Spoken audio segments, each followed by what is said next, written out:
Hi అండి, అందరికీ నమస్కారం. ఈరోజు వీడియోలో చూపించబోయే రెసిపీ వచ్చేసి గులాబీలు. దానికోసం ముందుగా జల్లించిన మైదా పిండిని 3 కప్పులు తీసుకుంటున్నాము.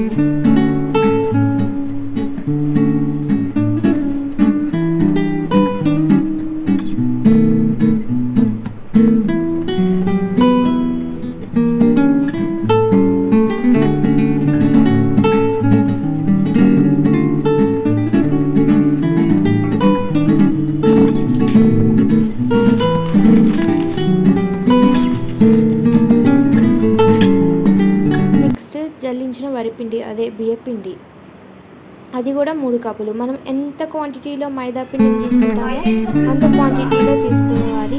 బియ్యపిండి కూడా సేమ్ కప్తో మెజర్ చేస్తున్నాము.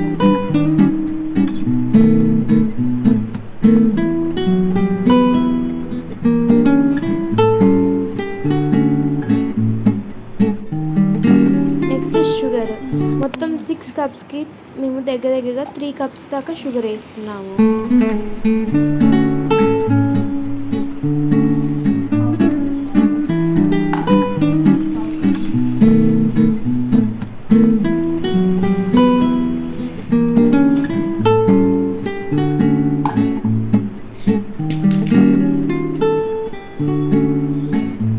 నెక్స్ట్ నీట్గా మిక్స్ చేయండి.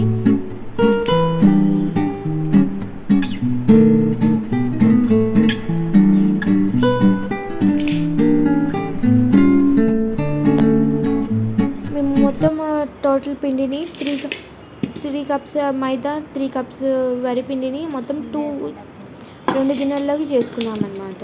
ఒకటి ఎగ్, ఇంకోటి ఎగ్లెస్ కోసం చేసాము. 2 ఎగ్స్ మిక్స్ చేస్తున్నాము. మీ ఇష్టం, మీకు 3 ఎగ్స్ అయినా వేసుకోవచ్చు.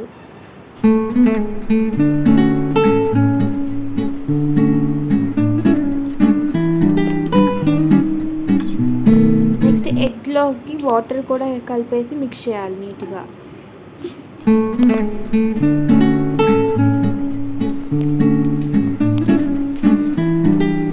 మరి ఎక్కువ లూజ్ కన్సిస్టెన్సీ వచ్చేటట్లు కాకుండా థిక్ కన్సిస్టెన్సీలోనే చేసుకోండి.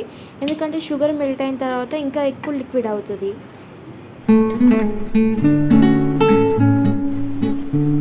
సేమ్ ఇది ఎగ్లెస్ కాబట్టి ఓన్లీ వాటర్ వేసి మిక్స్ చేసుకోవాలి.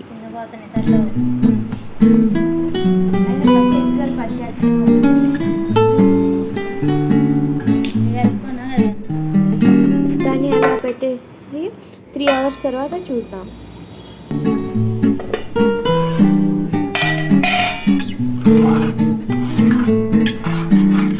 దాన్ని నీట్గా కలుపుకోండి.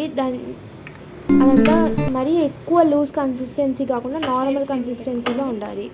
నెక్స్ట్ స్టవ్ మీద ప్యాన్ పెట్టి ఆయిల్ పోసి హీట్ చేయండి. డీప్ ఫ్రైకి సరిపడా ఆయిల్ పోయాలి.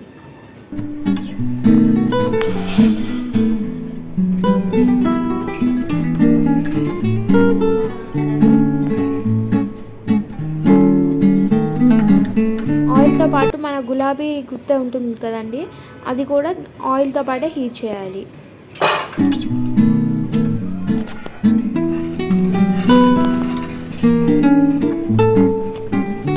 మనం దాన్ని ఎంత హీట్ చేస్తే అంత మంచిగా ఉంటుంది. నెక్స్ట్ ఆ గుత్తని పిండిలోకి ముంచేసి అలా పెట్టేస్తే సరిపోతుంది. అది పెట్టిన తర్వాత కొంచెం లో ఫ్లేమ్ చేసుకోండి, దానివల్ల మాడిపోకుండా ఉంటుంది. జస్ట్ మనం స్పోక్తో అట్లా చిన్నగా ఘాట్లు పెడితే ఈజీగా వస్తుంది అన్నమాట. ఫస్ట్ టైం చేసే వాళ్ళకి ప్రాబ్లం ఉండొచ్చు, కానీ చేసే కొద్దీ అది చాలా నీట్గా వస్తుంది. చాలా ఈజీగా విడిపోతుంది అన్నమాట. మనం దాన్ని హీట్ చేసే దాని మీద డిపెండ్ అయి ఉంటుంది. నెక్స్ట్ మీకోసం మళ్ళీ ఒకసారి ఇంకొకటి చేసి చూపిస్తున్నాను. దాన్ని మనం ఎంత హీట్ చేస్తే అంత మంచిది.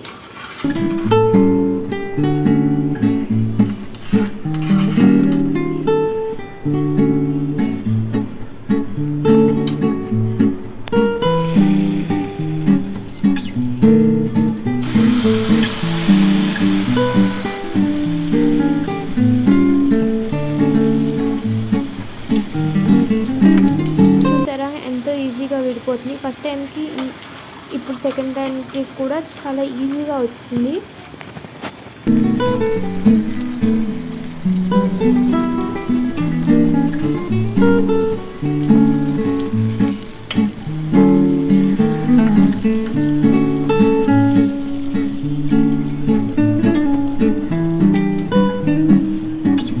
అంతే అండి, ఎంతో ఈజీగా చేసుకునే గులాబీ రెసిపీ రెడీ అయింది.